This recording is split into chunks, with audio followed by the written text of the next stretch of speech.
উপহার পেতে আর দিতে আমরা সবাই কিন্তু ভালোবাসি, তবে উপহার নিজে হাতে বানাতে এক অদ্ভুত শান্তি মেলে।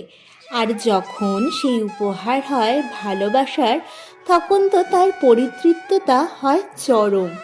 ঠিক সেই রকমই আমাদের জীবনের অন্যতম গুরুত্বপূর্ণ দিনে আমার অনেক দিনকার ইচ্ছা এই ট্রেন্ডিং ফটো ফ্রেমটা বানানোর, যেটা তো অনলাইন ও অফলাইন শপে অ্যাভেলেবেল। কিন্তু ওই যে বললাম, হাতে বানানো কোনো কিছুতে এক অদ্ভুত মায়া থাকে। তাই একদিন আগে লেগে পড়লাম এটা বানাতে।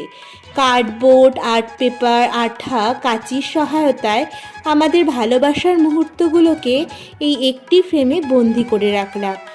কেমন লাগলো তোমাদের এই ভালোবাসার মুহূর্তবন্দি উপহারটি জানিও।